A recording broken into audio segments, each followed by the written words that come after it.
The moment I realized Dana wasn't who I thought she was, I was staring at her laughing like a damn teenager at a table full of women who hated everything about me. My name's Brian. I'm 32. I live in Glendale, Arizona, and I work in warehouse systems, the kind of job where everything has a place and everything runs on schedule or it doesn't run at all. I was with Dana for 4 years. We'd been engaged for 2 months. On paper, we were the perfect match. She was sharp, gorgeous, confident. Worked as a brand consultant, always jetting around talking to clients about aesthetic cohesion and personal storytelling. Basically, she got paid big bucks to make things look good. And me? I make things work. I fix problems. I streamline operations. No frills, no fluff. But I thought that was part of our balance. Me on the ground, her in the clouds. That's what I told myself. Her friends though, Crystal, Natalie, Britt, you could spot them coming from a mile away.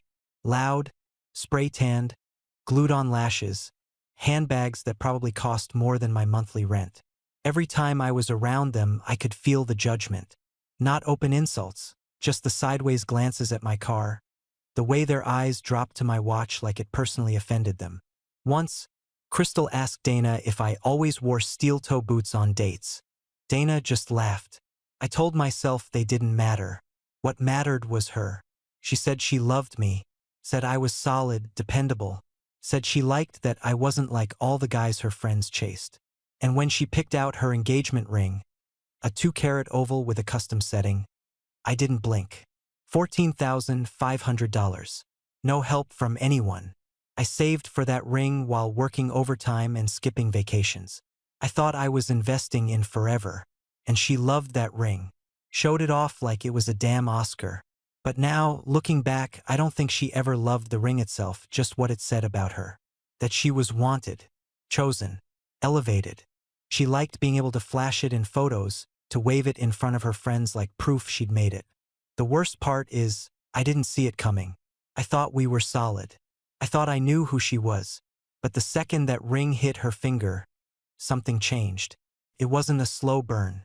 It was instant. And the celebration dinner?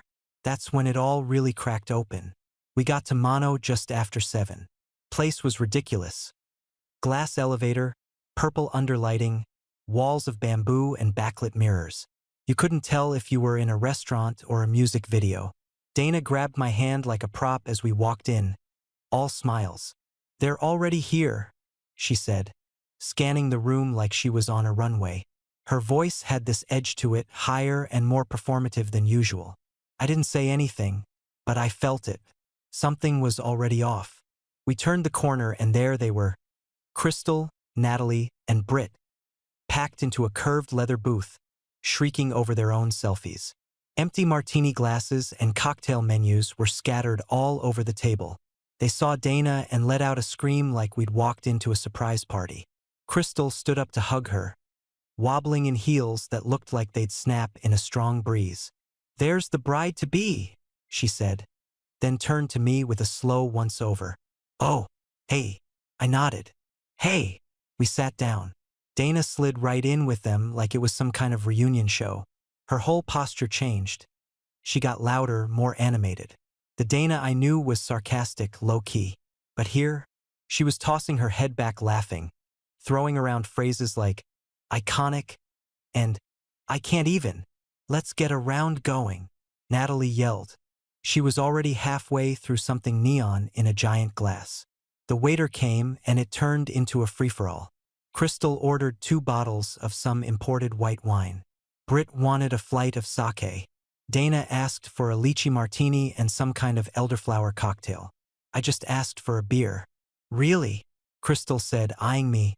"Yeah," I said. "Really?" They started ordering food like they were trying to bankrupt the place. Toro, Wagyu nigiri, sashimi platters, sea urchin, caviar adons. Britt ordered something called a tuna tower, which looked like it came from an alien planet. Dana leaned in, touching my arm. "It's okay, babe," she said quietly. "They said this is their treat." "Okay," I said, but I didn't buy it.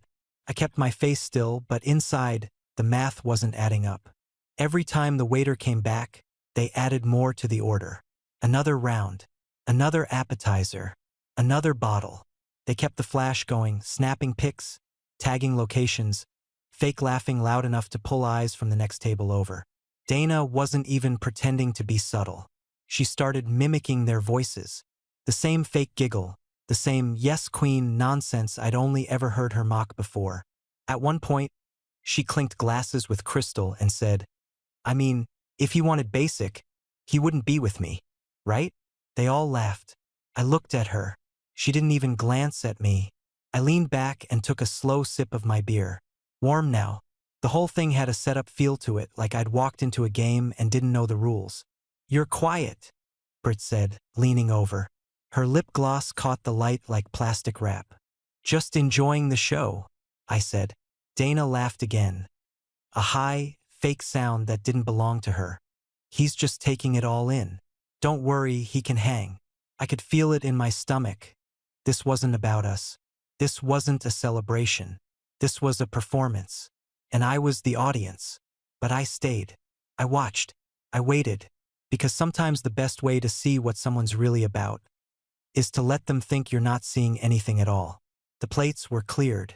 Glasses half full, lipstick smeared, chopsticks scattered like toothpicks after a windstorm. Dana leaned back with Crystal's jacket draped around her shoulders, laughing at something Britt whispered in her ear.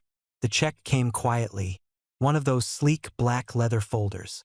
Waiter slid it toward the middle of the table and vanished like he knew better than to stick around. Nobody moved. I watched it sit there, felt my stomach tighten. Crystal finally reached for it, all theatrical, like she was doing the honors. She opened it slow, squinted at the total, then smirked.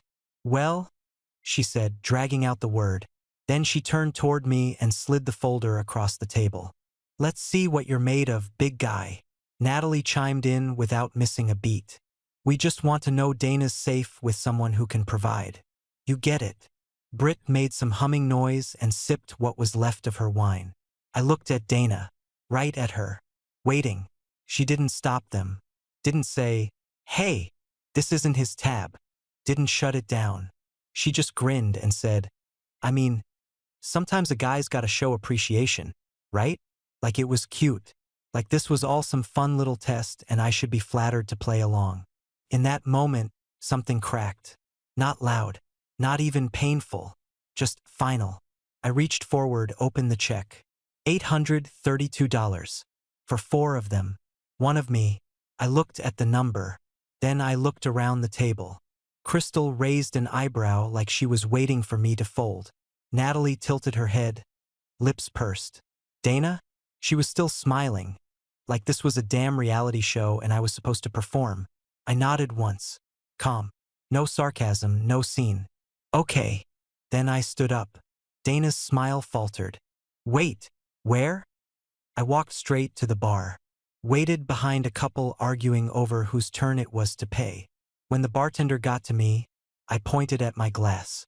1 beer, I said, and I'll cover my tip. He nodded, tapped a few buttons.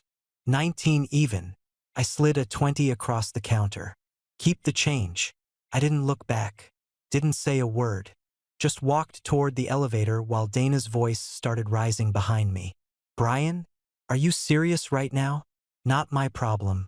Not anymore. Doors opened. I stepped in. Pressed L. As they closed, I caught a last glimpse of the table. Dana standing now, half out of the booth, hands up, face confused like this wasn't exactly what she'd wanted all along. But I wasn't playing her game. I was done being tested. I was halfway down the 60, windows cracked, music low, when my phone started lighting up on the passenger seat. Dana's name, buzzing every few seconds like it was urgent. I let it ring, over and over. I didn't even glance at the screen after the first one. By the time I hit the exit from my apartment, I had 5 missed calls and a voicemail. I parked, grabbed the phone, and walked inside. No lights on. Quiet. Just the hum of the fridge and the weight of what I just walked away from. I didn't want to hear it. I already knew the tone. But I hit play anyway. The voicemail started mid-panic. Brian, what the hell? The waiter brought the check back and my card didn't go through. Okay? It declined. Crystal's card declined. Natalie's got some fraud alert or something. The guy said Brit's was expired. They think we're trying to dine and dash. They're threatening to call the cops. Her voice cracked. I could hear Crystal in the background yelling something about calling her dad. Dana kept going. Where are you? You can't just leave me here. You did this. You walked out like some. What are you trying to prove? Click. That was it. I stared at the screen, thumb hovering. Then hit play again and listened a second time, slower this round. No apology. No ownership. Just panic, blame, and outrage. I tossed the phone on the counter, opened the cabinet, and pulled down a bottle of whiskey I'd been working through for months. Poured 2 fingers, no ice. Sat on the edge of the couch and took a sip. The silence was heavier now. Not peaceful, not relaxing, just dead quiet. The kind of quiet that makes you realize how long you've been ignoring your gut. I stood, took the rest of the drink in one go, and walked back to the bedroom. The phone started buzzing again. Same name, same ringtone. I powered it off and dropped it face down on the nightstand. Not tonight. Not again. I didn't sleep. Just stared at the ceiling while the digital clock burned red numbers into my eyes. At 5:30, I got up, grabbed a duffel, tossed in a few days' worth of clothes, my work laptop, and all the important documents from the drawer. Passport, birth cert, banking crap. I left the ring box behind. Didn't even look at it. By 6, I was on the road. Still dark out. I hit the eastbound freeway and headed straight to my brother's place in Chandler. He opened the door in boxers, didn't say a word, just stepped aside, then grabbed a cold beer from the fridge and handed it to me like he already knew. I cracked it, nodded. Appreciate it. We didn't talk. Didn't need to. He tossed a blanket on the couch and disappeared back into his room. I passed out sometime after sunrise. When I woke up, my phone looked like it had been struck by lightning. 43 missed calls. 39 texts. Dana. Dana. Dana. Unknown number. Dana. I scrolled through them without opening any. First batch. Angry. I can't believe you'd humiliate me like that. You just walked out? Really? Who does that? Then, confused. We need to talk. This is insane. Babe, just call me. Let's fix it. Then begging. I'm sorry. I didn't know they were gonna do that. I was drunk. Please don't do this. I love you. Then one from an unknown number. You're a coward. Real men pay for their women. Crystal. I almost laughed. Crystal had the brain power of a wet sponge. I took a sip of water, then finally typed out one message to Dana. We're done. What happened last night was a deal breaker. 3 dots showed up instantly. She was already waiting. You embarrassed me. In front of my friends. You made me look cheap. I set the phone down. Got up. Stretched. Let her stew. 15 minutes later. Are you serious right now? What am I supposed to do about rent? My car payment's due. My card got declined again this morning. That's when it hit me. She hadn't even processed the breakup. She thought I was bluffing. That I'd cool off, come crawling back. I need you to transfer money. It's linked to your account. That's not fair. I stared at the screen, then typed back. You're not my partner anymore. That card's mine. You were just an authorized user. No response. Just the little delivered mark. I walked to the guest bathroom, splashed cold water on my face, and stared into the mirror. I didn't feel proud or free. I just felt done. Done being used. Done pretending we were on the same team. And definitely done giving chances to someone who saw me as a wallet with arms. I was still at my brother's when the call came in, unknown number.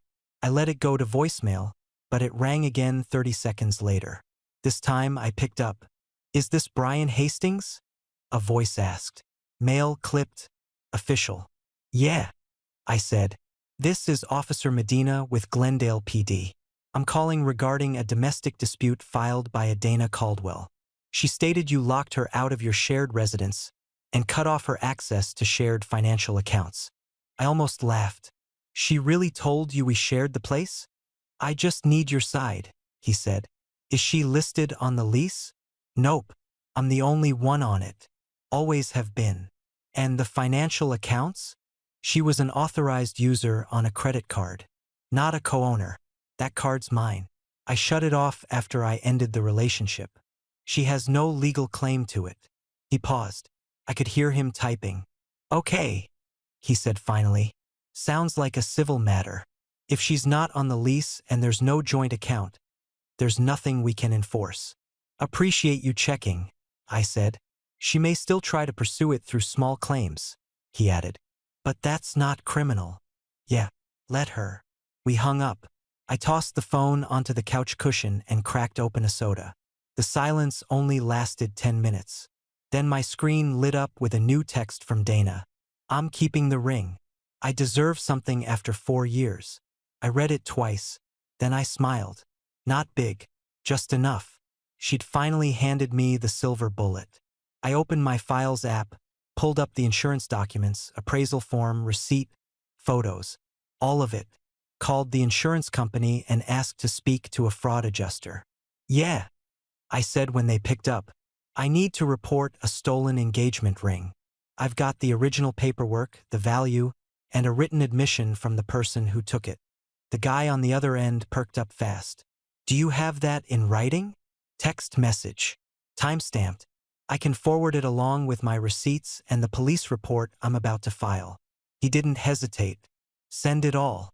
We'll flag the policy and connect with law enforcement if needed. You're doing the right thing. Damn right I was. I finished the call, then pulled up the non-emergency number for the department and asked to file a theft report. When the dispatcher asked for proof, I said, I've got everything. She gave me a time to come in and a case number to reference. By the time I hung up, the silence felt different. Not empty, just clean. As soon as I had the case number from the department, I sent Dana one last message. Short and clear. Return the ring by 5 p.m. tomorrow or I file the report. Your choice. No emojis. No threats. Just a deadline. She responded in under 2 minutes. You're ruining my life over a ring? I wore it for us. I earned it after everything I put into this relationship. You're threatening me over jewelry? You're seriously going to do this? I didn't reply. I said what I needed to. 5 minutes later, Crystal slid into my DMs from some backup account. You're disgusting. A real man wouldn't go crying to cops over his fiancée. Small. Pathetic. You'll regret this. Blocked. I showed the messages to my brother while we were eating leftover wings and watching SportsCenter. He shook his head, chuckling. You'd think they were the ones buying the damn ring, he said. I laughed. For the first time in a while, it didn't feel forced. After that, I got everything ready. Laid it all out. Screenshots of the texts, the insurance paperwork, the appraisal, the purchase receipt, the voicemail where she admitted to being stuck at the restaurant. It all painted the same picture. Not a breakup. A scam. She wanted the ring, the status, the dinner, the money, just none of the commitment. The next morning, I checked my phone. Nothing. No apology. No tracking number. Not even another guilt trip. She'd gone quiet, which meant she thought I wouldn't follow through. That silence told me everything I needed to know. I went for a run, ate a solid breakfast, sat down and double-checked my files.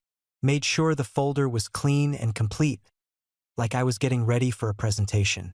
Noon passed, then 3. Still nothing. By the time the clock hit 5, I was already holding the phone. I watched the minute turn. 5 p.m. Deadline gone. Game on. I walked into the station the next morning with a manila folder tucked under my arm and zero hesitation in my step. At the front desk, I gave them the case number from my earlier call and told them I was there to file a felony theft report. The clerk barely looked up, just pointed me to a side room where a young officer with a laptop was waiting. He introduced himself, flipped open the computer, and asked what happened. I laid it out like clockwork. Fiancé took an engagement ring, texted me she was keeping it after the relationship ended. I have the purchase receipt, appraisal, insurance records, her text admitting she kept it, and proof of non-payment. He nodded, typing fast. Ring valued over $5,000? 14.5. Paid in full. No joint ownership. That got his attention. I slid the folder across the table. He flipped through it, checking everything, the messages, the documents, the timestamp screenshots. He looked up. This is solid. She pawned it? Not confirmed. But I've got a feeling. I signed the forms, gave a full written statement, and left with a printed copy of the report. Next stop was the insurance company. I called my rep directly and gave her the new case number. Her tone shifted immediately. Wow, she said.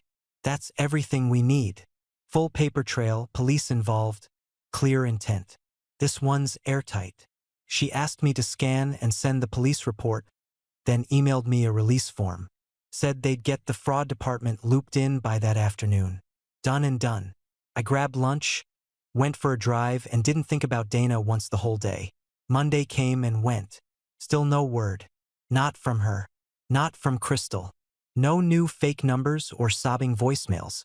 I figured maybe she finally realized I wasn't bluffing. Then Tuesday morning hit. I was pouring coffee at my brother's place when my phone buzzed with a voicemail. No missed call. Just straight to message. Unknown number. I played it on speaker. Brian, this is Frank Caldwell. Dana's father. His voice was deep and pissed. Not dramatic, just cold. I don't know what kind of circus you've created here, but my daughter is in a complete meltdown. I've got cops asking questions, and I just heard from her she might be involved in some kind of insurance thing. Call me back immediately. Click. My brother raised an eyebrow. That the dad? Yup. I stepped outside, called him back. He answered on the first ring. Frank, I said. You wanted to talk. Let's do it. Brian, what the hell is going on? Dana's telling me you threw her out, cut off her money, then tried to get her arrested because she didn't grovel fast enough. She lied. Yeah, I figured. I kept my voice calm. She wasn't on the lease. Not on my account. She tried to pin an $800 dinner on me in front of her friends like some power move. When I walked out, her card got declined. Mine wasn't her fallback anymore. He let out a long sigh. She told me you stole her laptop. She told me she kept the ring. I've got the text. It's in the police report. Insurance companies involved now. Silence. Then he said, did she really try to pawn it? I don't have proof yet. But you know your daughter. You tell me. There was a longer pause this time. 30 seconds, maybe more. Then just one sentence. I'll handle it. By 4 that afternoon, I was back at my apartment for the first time in days. I hadn't even made it to the door when a silver Lexus pulled into the lot like it was on a mission. Frank got out before the engine even stopped. Slammed the door behind him. He was holding a small black ring box in one hand like it was toxic. No words at first, just walked up and handed it to me. She pawned it, he said flat. Saturday. Got $3,000 for it. I opened the box just to be sure. There it was, same custom setting, same oval cut. Still perfect. Still worthless to me. I had to go in with the police report and a full statement. He continued, eyes hard. They called me this morning. If I didn't show up today, it was going into the shop's inventory by the weekend. He shook his head. Cost me $3,500 to get it back. Why'd you do it? I asked, honest. Because you gave a damn when she didn't, he said. And because I'm not letting her catch a felony over a rock she couldn't respect. I nodded, jaw tight. Frank looked 10 years older than the last time I saw him. She's in the car, he added, jerking his thumb toward the Lexus. Cried all morning. Wouldn't come in. I don't need to see her, I said. Yeah, well, he sighed. You might not get the choice. That's when Dana bolted out of the car. Tears down her cheeks, hair wild, flip-flops slapping the pavement like she just escaped something. Brian, she cried out. Please wait. Just let me explain. Frank stepped back, didn't say a word. She came up fast, mascara streaked, voice already cracking. I didn't want to pawn it, okay? I didn't know what else to do. You shut me out. You blocked me. I didn't move. You made your choices. Her eyes widened. You think I wanted this? You think this is who I am? No, I said. I think this is who you've always been. She grabbed my arm, desperate now. Don't do this. Don't throw away 4 years because of one mistake. One mistake. I pulled my arm free. You humiliated me, set me up, lied to your own father. Then you stole from me and called it fair. She shook her head, voice shrieking now. You're being dramatic. You embarrassed me in front of everyone, and you don't even care. I took a step back and looked her in the eye. I'm walking away over character, Dana. You don't have any. She froze, like the words knocked the wind out of her. Behind her, Frank opened the driver's door. Dana, get in the car. She stood there for a second, then burst into tears again and stumbled back toward him, mumbling something I couldn't even make out. They drove off without another word. I went inside, locked the door, and dropped the ring box on the counter. Didn't even look at it again. Next morning, I called the station and told them to drop the report. No charges. I gave the case number, said I had the ring back, said I didn't want to press. The officer didn't ask questions, just noted it and moved on. Then I called the insurance company and withdrew the claim.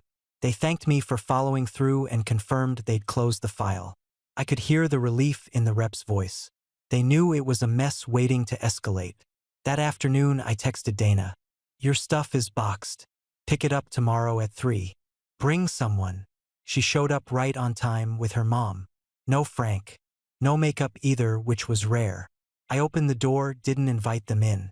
Just handed over 3 taped boxes, a laundry bag, and her laptop. Dana didn't say anything. Just looked at me like she wanted to, but didn't know what would even work anymore. Her mom took the lead. Thank you, Brian, she said, voice tight. We'll be going. I nodded once. Shut the door behind them. Couple days later, word started trickling in. Crystal's dad, some real estate guy with a stick up his ass, got hit with the full dinner bill.